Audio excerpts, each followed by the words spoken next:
Matur dulu ke ibu-ibu. Air beriak tanda tak dalam, air tenang seperti berlian. Izinkan saya mengucapkan salam untuk para hadirin sekalian. Assalamualaikum warahmatullahi wabarakatuh.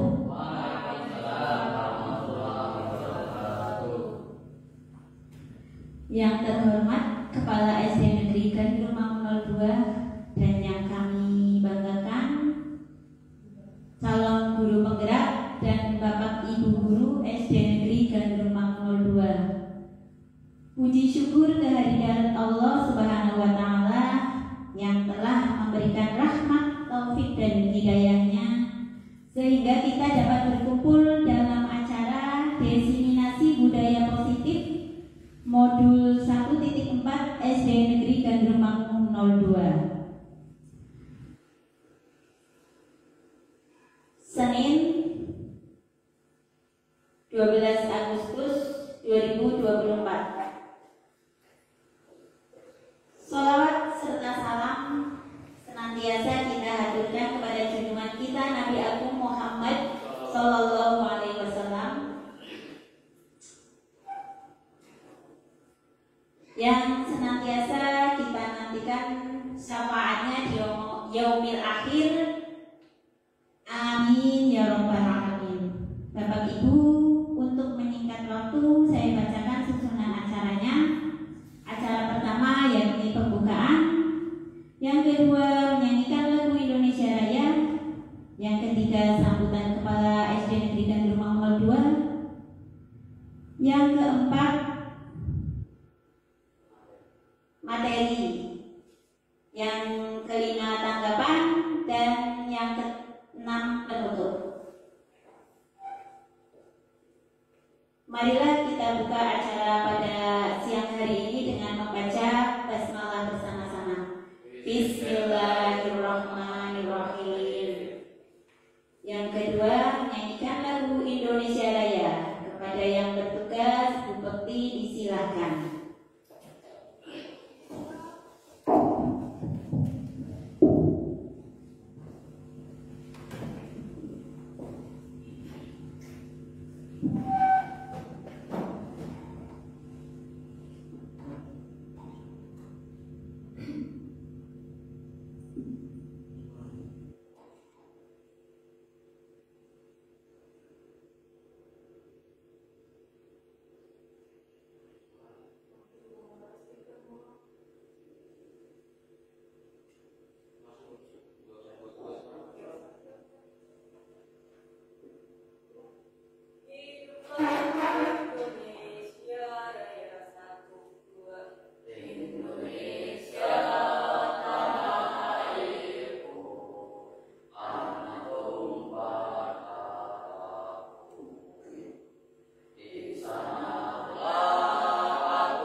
Hadirin dimohon dan disilakan duduk kembali. Terima kasih. Sambutan acara yang ketiga yakni sambutan Kepala SD Negeri Gandrung Mangun 02 kepada yang mewakili Bapak Supriyatno disilahkan. Assalamualaikum warahmatullahi wabarakatuh. Alhamdulillah, syukurillah, la haula wala quwwata illa billah. Yang kami hormati Kepala SD Negeri Gandrung Mangun 02, beliau Ibu Wakil SPDSD, Bapak Ibu Guru SD Negeri Gandrung Mangun 02 yang kami hormati, wabil khusus kepada beliau calon guru penggerak angkatan 11 Bapak Supriyono SPD yang kami hormati.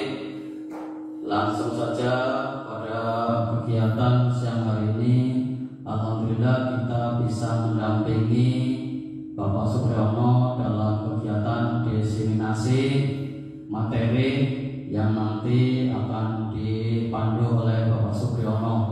Mudah-mudahan dalam kegiatan diseminasi ini bisa berjalan lancar dan nantinya bisa membawa manfaat kepada yang bersangkutan, khususnya kepada SD Negeri Gandrung Mangun 02. Terkait dengan kegiatan diseminasi, di sini adalah sesuatu kegiatan yang melatar belakangi di mana program-program yang akan diberikan atau yang disampaikan melalui program guru penggerak yang nantinya akan menjadi suatu bekal pada guru dalam melaksanakan kegiatan-kegiatan pembelajaran baik di sekolah maupun kegiatan-kegiatan yang ada di luar sekolah.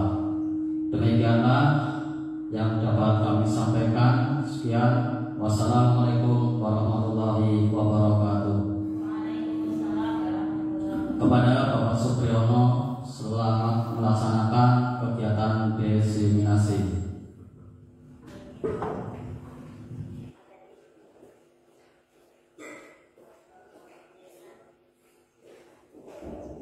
Terima kasih kepada Bapak Supriyatno SPDSD.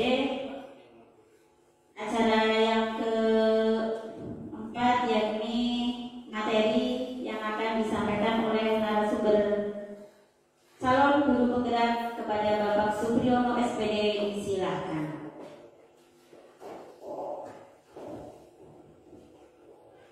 Bismillahirrahmanirrahim. Assalamualaikum warahmatullahi wabarakatuh. Kepada Kepala Sekolah SD Gandrung Mangun 02 atau yang mewakili, kepada teman-teman guru yang saya hormati juga, Bapak Ibu Guru SD Gandrung Mangun 02, terima kasih banyak atas kesempatan yang baik ini. Untuk pada kesempatan baik ini, saya akan menyampaikan terkait diseminasi budaya positif modul 1.4 SD Gandrung Mangun 2 Gandrung Mangun 12 Agustus 2024. Ini merupakan syarat bagi saya untuk melaksanakan aksi nyata 1.4.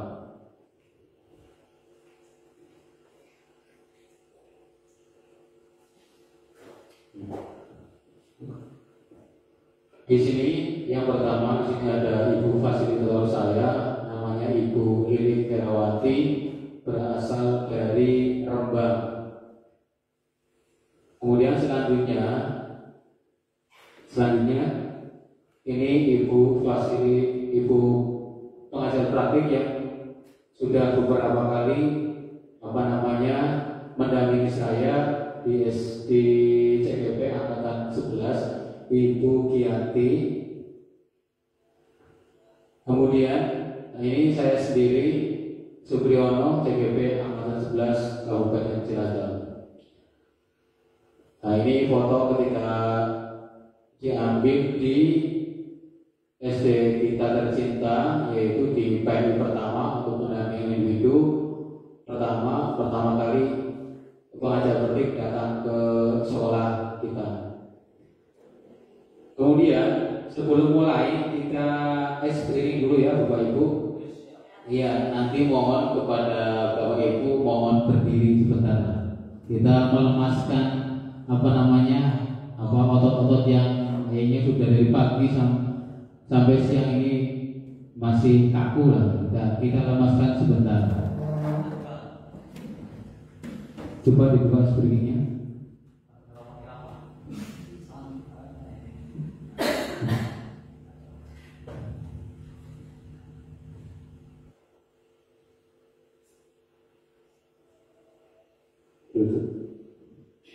Sama.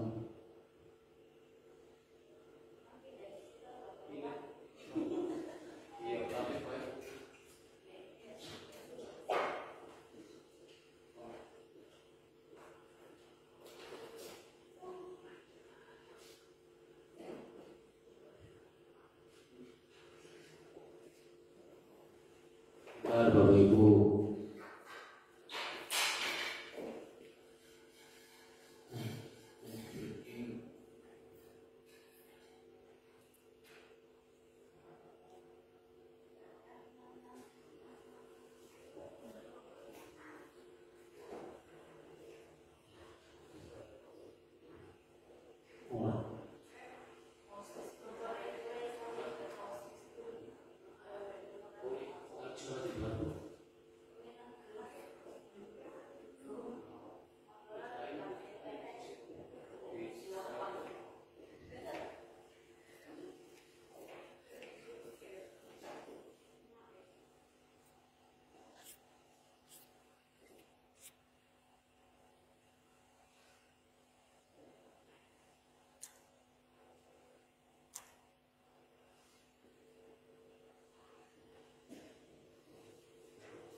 yuk kita bersama-sama melakukan screening ya biar melemaskan otot-otot kita sebentar.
Ya, terima kasih. Lumayan sedikit berkeringat ya. Sudah lemes lah ya, sedikit lemes biar penyampaian materinya nanti bisa terserap dengan baik.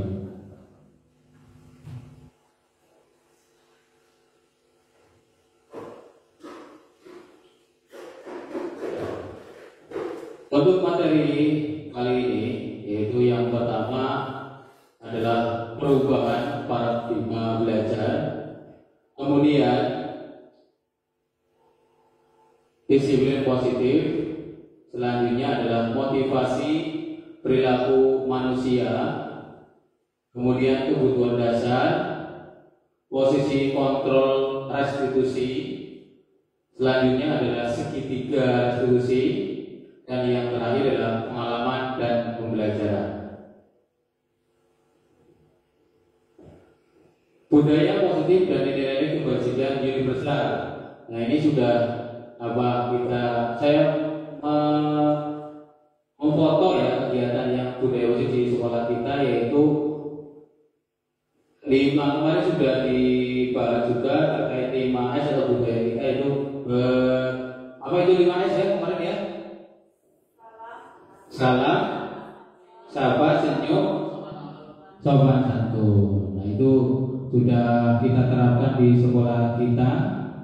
Kemudian kegiatan memantik. Ini ada kegiatan memantik yang akan saya sampaikan.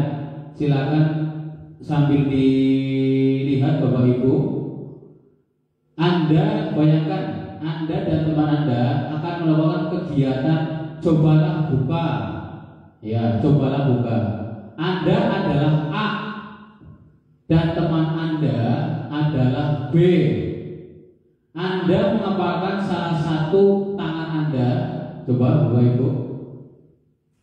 Coba bayangkan Anda memegang sesuatu yang sangat berharga di dalam kepalan tangan Anda. Anda perlu menjaga kepalan tangan Anda karena itu sangat sesuatu yang sangat berharga bagi Anda. Tugas rekan Anda adalah B, mencoba dengan segala cara untuk membuka kepalan tangan Anda. Teman Anda boleh membujuk, menghadik, mengintimidasi, memarahi, menggoda, boleh menggoda juga, menggelitik, bahkan menawari Anda uang agar Anda mau membuka kepala tangan. Nah, ketika Bapak Ibu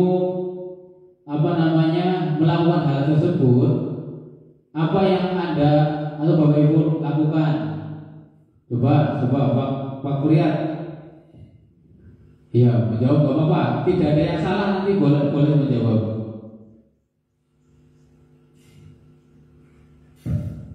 Ya, untuk kegiatan membuka kepalan yang ada di mitra atau teman saya, saya mungkin menggunakan istilah menggoda dan mengkritik. Dia nanti tergoda, kemudian mungkin akan tertawa sehingga kepalanya jadi bisa terbuka. Gitu. Ya, terima kasih kepada Pak Brian. Mungkin teman-teman yang lain, ada yang mau jawab? Bu Poti, coba. Gak apa-apa. Iya. Ya,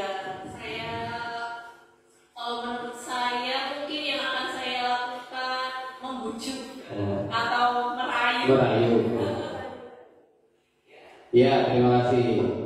Terima kasih kepada Bu Putri akan membujuk dan merayu agar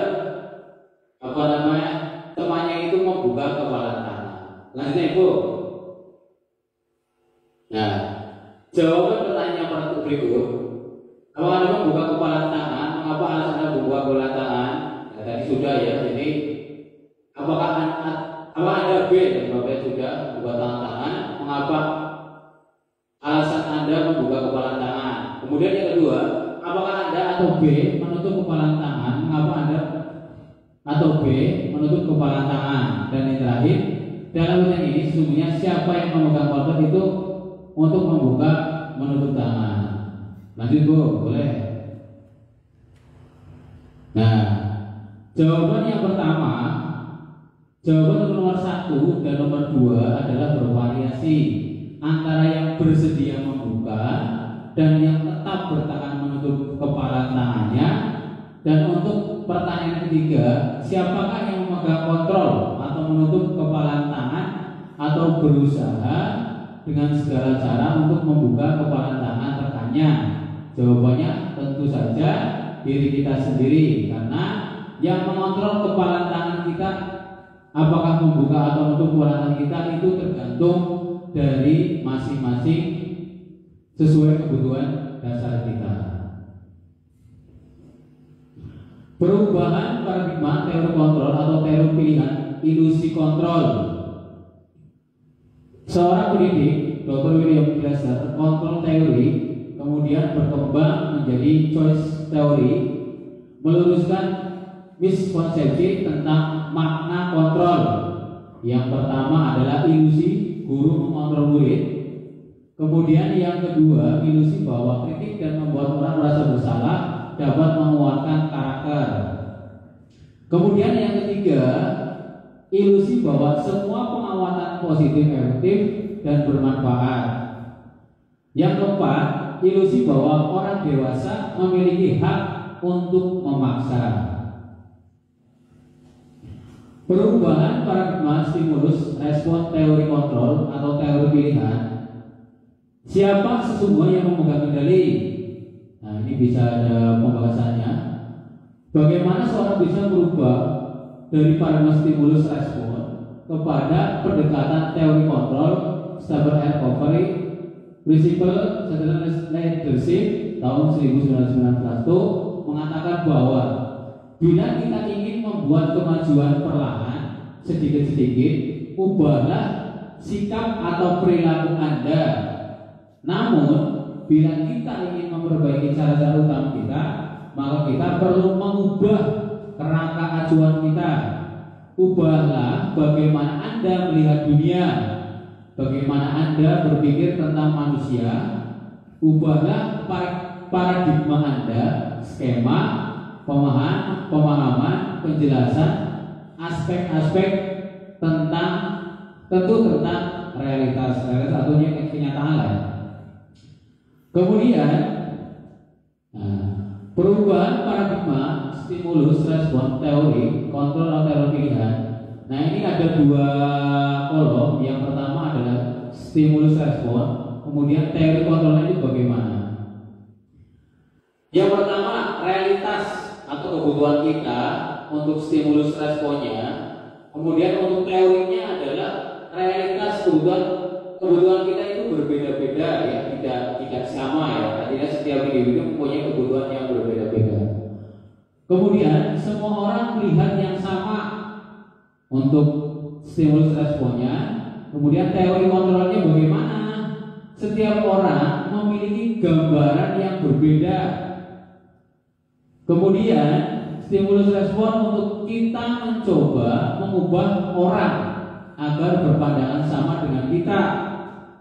Teori kontrol, kita berusaha memahami pandangan orang lain tentang dunia, karena setiap orang mempunyai pandangan yang berbeda. Jadi kita harus berusaha untuk memahami itu. Kemudian perilaku buruk dilihat sebagai suatu kesalahan. Semua perilaku memiliki tujuan. Jadi perilaku kita itu semuanya pasti memiliki tujuan yang akan dicapai. Orang lain bisa mengontrol saya. Nah, hanya Anda yang bisa mengontrol diri Anda. Seperti yang tadi sudah disampaikan terkait kontrol diri. Jadi yang bisa mengontrol diri kita adalah diri kita sendiri. Kemudian saya bisa mengontrol orang lain. Anda tidak bisa mengontrol orang lain, betul. Jadi kontrol diri ya itu ya. Jadi yang mengontrol hanya diri kita sendiri. Pemaksaan ada pada saat rujukan gagal. Ya, kolaborasi dan konsensus menciptakan pilihan baru. Model berpikir menang atau kalah. Model teorinya adalah model berpikir menang-menang. Jadi tidak ada yang kalah. Artinya teorinya menang terus ya. Kemudian selanjutnya teori motivasi manusia. Nah, ini yang pertama, untuk menghindari ketidaknyamanan atau hukuman. Pertanyaannya, apakah yang akan terjadi jika saya tidak melakukannya? Itu untuk teori yang pertama. Itu masuk dalam motivasi ekstrinsik. Ekstrinsik itu maksudnya motivasi dari, coba Bapak Ibu, dari luar, ya betul sekali. Kemudian yang kedua, untuk mendapatkan imbalan dari orang lain atau institusi. Pertanyaannya adalah, apa yang saya dapatkan jika saya melakukannya? Itu juga masih sama, masuk dalam motivasi ekstrinsik. Kemudian nomor 3, untuk menghargai diri sendiri. Saya akan menjadi orang yang seperti apa jika saya melakukannya. Itu juga masih dalam motivasi. Ini masuk dalam motivasi intrinsik. Intrinsik itu berarti dari dalam diri kita sendiri. Selanjutnya, tujuan dari disiplin positif adalah menanamkan motivasi yang ketiga kepada murid-murid kita, yakni menjadi orang yang mereka inginkan dan menghargai diri sendiri dengan nilai-nilai yang mereka percaya. Itu dari. Kemudian ketika murid kita sudah memiliki motivasi, berarti murid kita sudah memiliki motivasi intrinsik atau motivasi yang sudah tertanam dari diri kita sendiri yang berjangka panjang. Mereka akan tetap berperilaku baik dan berlandaskan nilai-nilai kebajikan karena mereka ingin menjadi orang yang menjunjung tinggi nilai-nilai yang mereka hargai. Nah, ini ada nilai-nilai kebajikan universal. Adalah sifat-sifat positif manusia yang merupakan tujuan mulia yang ingin dicapai setiap individu. Nilai-nilai tersebut bersifat universal dan lintas bangsa, agama maupun latar belakang. Yang pertama adalah setiap perilaku atau perbuatan memiliki tujuan. Ini menurut Dr. William Glasser. Yang kedua, dengan nilai-nilai kebajikan yang diyakini seseorang, maka motivasi intrinsiknya akan terbangun atau motivasi dalam diri masing-masing akan terbangun sehingga menggerakkan motivasi dari dalam untuk mencapai tujuan mulia yang diinginkan. Ini menurut Diana Gosen, teori Gosen ya, mungkin sudah pernah mendengar ya dari beberapa sumber. Dan yang terakhir, nilai-nilai kebajikan yang ingin dicapai oleh setiap anak Indonesia adalah ini yang sudah profil pelajar Pancasila, beriman, bertakwa, berakhlak mulia, mandiri, bernalar kritis, berkebinaan global, bergotong royong, dan kreatif. Mungkin ada yang mau sudah bernyanyi ya? Nyanyi apa? Bika sebentar. Nyanyi terkait profil pelajar Pancasila. Boleh Pak Mimi? Ayo Bika, nanti Bika yang memimpin. Sama teman-temannya, nanti bareng Pak. Boleh berdiri Bapak Ibu sebentar lah. Menyanyi bersama-sama sama Bu Amana nih. Bu Amana gerakannya, dia nyanyi. Ayo. Boleh berhitung Bu Ika. 1, 2, 3. Pelajar Pancasila beriman dan bertakwa pada Tuhan yang Esa dan berakhlak mulia, berkebinekaan global, gotong royong mandiri, kreatif dan bernalar kritis. Oke, sudah, terima kasih tepuk tangan buat kita. Terima kasih untuk luar biasa Bu Ika. Selanjutnya kita disiplin. Nah, disiplin itu berasal dari bahasa Latin yaitu disiplina yang berarti belajar. Ini saya peroleh kemarin ketika diskusi dengan penuntut teman-teman CGP yang ada 11. Nah, saya mulai memahami disiplin itu apa. Disiplin itu seperti yang disampaikan Ibu fasilitator saya, sambil diingat-ingat terus sampai saya ini saya ingat-ingat, disiplin itu artinya belajar. Makna asal dari kata ini berkonotasi dengan disiplin diri dari murid-murid Socrates dan Plano. Disiplin diri membuat orang menggali potensinya menuju sebuah tujuan yang dia hargai. Namun dalam budaya kita makna kata disiplin telah berubah menjadi sesuatu yang dilakukan seseorang kepada orang lain untuk mendapatkan kepatuhan. Kecenderungan umum adalah menghubungkan kata disiplin dengan ketidaknyamanan, bukan dengan apa yang kita hargai atau pencapaian suatu tujuan mulia. Nah, ini ada dua pertanyaan. Bolehkah kita memberikan hukuman kepada murid kita? Ayo, siapa yang mau jawab? Bolehkah kita memberikan hukuman kepada murid kita? Boleh atau tidak, Bu? Buni, monggo dijawab Buni.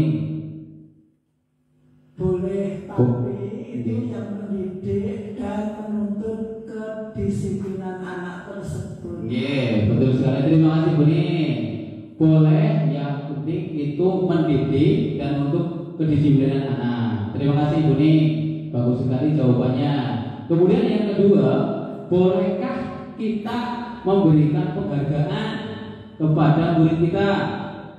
Boleh jawab? Boleh. Boleh, sangat boleh. Boleh pakai miko, Bapak. Sangat boleh untuk penyemangat dan memotivasi anak agar lebih semangat lagi. Iya, luar biasa. Terima kasih, berarti. Jadi boleh ya, sangat boleh. Jadi untuk memotivasi anak untuk lebih maju lagi. Terima kasih. Selanjutnya, nah, penghargaan berlaku sama dengan hukuman. Dalam arti meminta atau membunuh seseorang melakukan sesuatu untuk memenuhi suatu tujuan tertentu dari orang yang meminta atau membujuk, dorongannya yaitu eksternal dan akan ada faktor-faktor ketergantungan. Nah, ini bentuk-bentuk program kebajikan atau apresiasi ya. Yang pertama, beri pengakuan secara khusus. Yang kedua, beri pengakuan secara pribadi. Yang ketiga, beri pengakuan kepada semua murid secara bergantian. Yang selanjutnya, beri pengakuan secara konsisten. Konsisten artinya terus menerus ya. Jadi tidak berhenti, artinya secara konsisten terus menerus.